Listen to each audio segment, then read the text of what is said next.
Greetings everybody. जी मैं Shujat Ali from Medicos lectures by Shujat और आज हम डिस्कस करने जा रहे हैं फार्माकोकाइनेटिक्स फार्माकोलॉजी। इसकी मुकम्मल डिटेल में हम जाएंगे।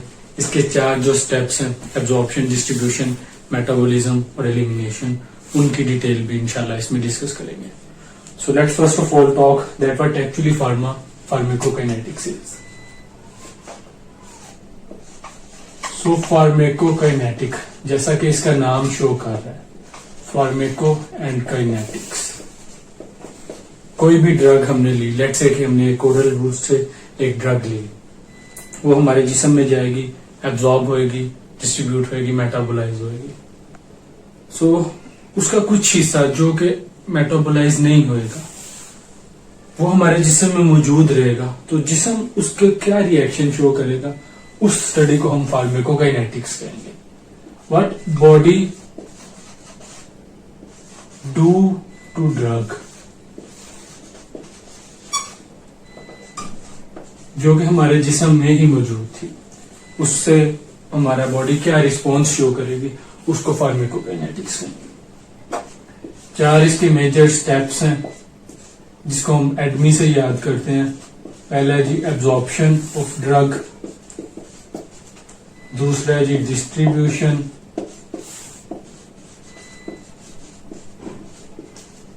तीसरा है जी मेटाबॉलिज्म,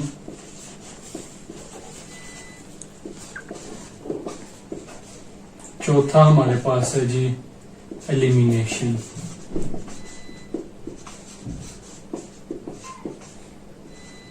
सिंबल इनको निमोनिक इनको याद करने का एडमी।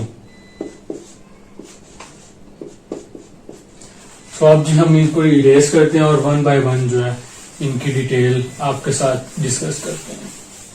सबसे पहले जी एब्जॉर्प्शन। कोई भी ड्रग हमने ली, लेट्स से एक ओरल रूट से एक टैबलेट ली सॉलिड फॉर्म की, तो वो हमारे जिस्म में जाएगी। सबसे पहले उसकी एब्जॉर्प्शन होगी। एब्जॉर्प्शन और एड्सॉर्प्शन को मिक्स नहीं करना, ये डिफरेंट फिनोमिना है। एब्जॉर्प्शन होगी और एब्जॉर्प्शन में हमारे पास एक की पॉइंट होता है, उसको कहते हैं बायो अवेलेबिलिटी। एक ड्रग हमारे जिस्म में आई, उसने सर्कुलेटरी सिस्टम के थ्रू वाया ब्लड इसने पूरे जिस्म में फ्लो करना है।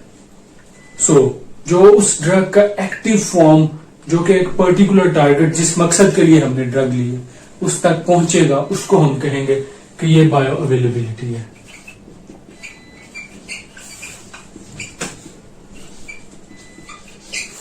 एक्टिव फॉर्म ऑफ ड्रग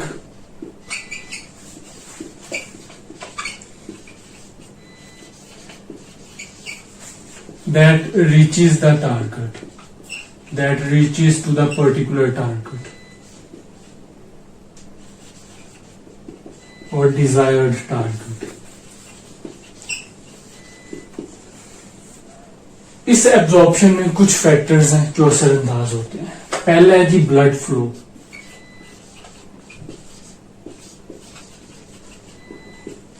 अगर तो ब्लड फ्लो ज्यादा होएगा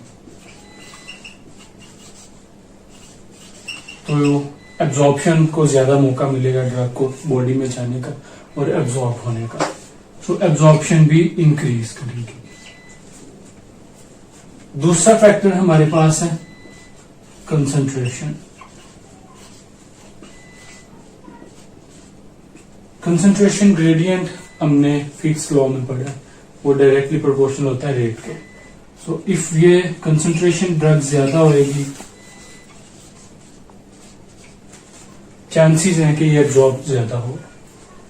इन द सेम वे हमारे पास दूसरा जो स्टेप है, एब्जॉर्प्शन हो गई ड्रग की, एब्जॉर्ब हो गई। अब उस एब्जॉर्प्शन के बाद इसने डिस्ट्रीब्यूट होना है, जिस्म के मुख्तलिफ हिस्सों तक पहुंचना है। सो डिस्ट्रीब्यूशन कैसे होएगी,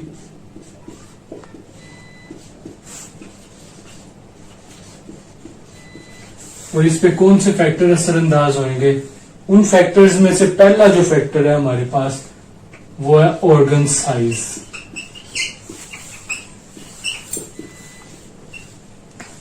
लेट्स से स्केलेटल मसल।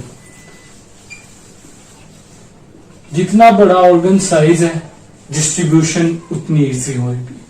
अगर स्केलेटल मसल्स के थ्रू हम करवाएं तो मोर चांसेस हैं कि ज्यादा जल्दी बॉडी में जो ड्रग है वो डिस्ट्रीब्यूट हो जाए। दूसरा जो फैक्टर है वो है blood flow. In the same way just like that of absorption, अगर ब्लड फ्लो ज्यादा है डिस्ट्रीब्यूशन के चांसेस भी हमारे जिस्म में उस ड्रग के ज्यादा होंगे। If blood flow is more, chances of distribution is also going to be increase। तीसरा जो फैक्टर हमारे पास है वो है जी solubility फैक्टर।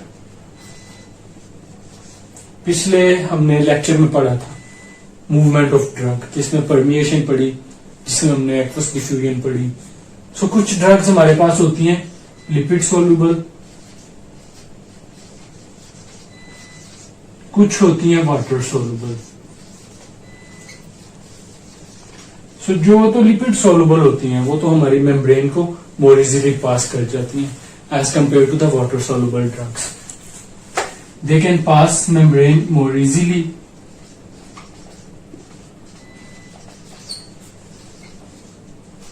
और इनकी chances of distribution across membrane ज्यादा होती हैं as compared to these.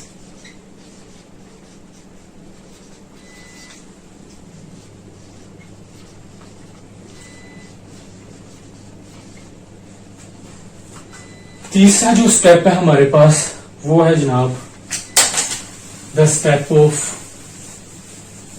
Metabolism. तो डिस्कस करते हैं कि मेटाबॉलिज्म कैसे होती है, कौन कौन से फैक्टर्स उस पर असरअंदाज होते हैं। सो जी तीसरा step metabolism.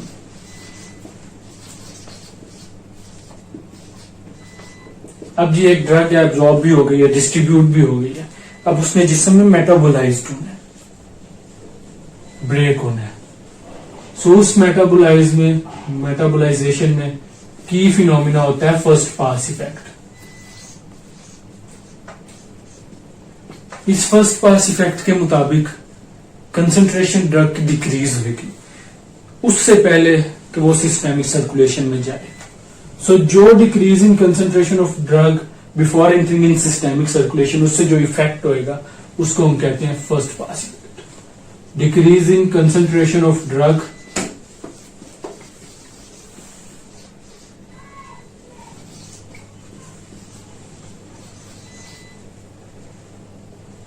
before entering in systemic circulation।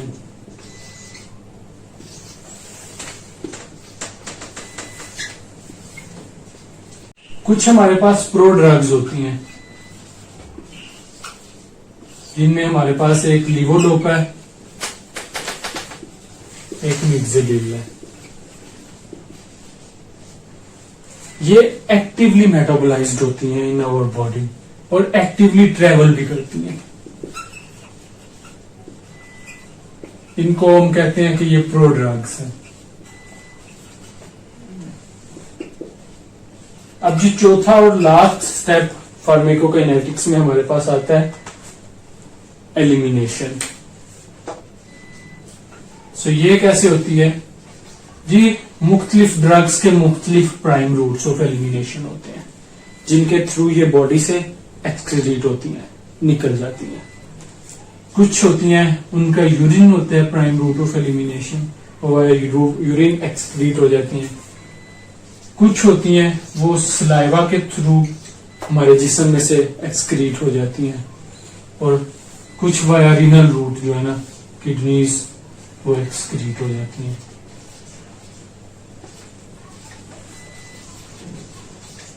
और इस एलिमिनेशन में भी हमारे पास दो स्टेप्स हैं, दो ऑर्डर्स ऑफ एलिमिनेशन है। मैं इसको इरेज करता हूं और हम वो डिस्कस करते हैं। सो जो फर्स्ट ऑर्डर और जीरो ऑर्डर हमारे पास एलिमिनेशन है, सबसे पहले जी फर्स्ट ऑर्डर एलिमिनेशन को डिस्कस करते हैं। फर्स्ट ऑर्डर एलिमिनेशन,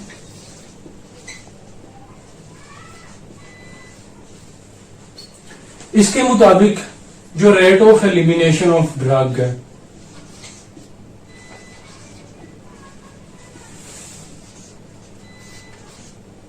वो प्रोपोर्शनल है। ये साइन ऑफ प्रोपोर्शनलिटी है, वो प्रोपोर्शनल है कंसंट्रेशन ऑफ ड्रग के।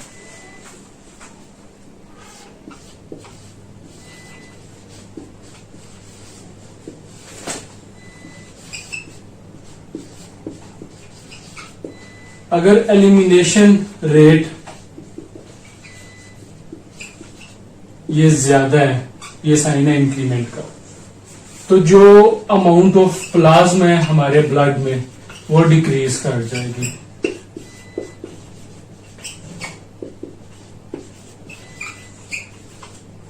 ये साइन है डिक्रीजेशन का। इसको हम हाफ ऑर्डर या हाफ लाइफ एलिमिनेशन भी कहते हैं।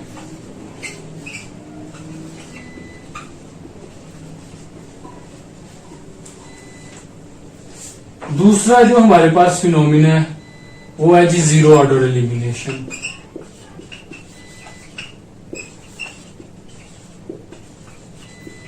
इसके मुताबिक जो rate of elimination of drug है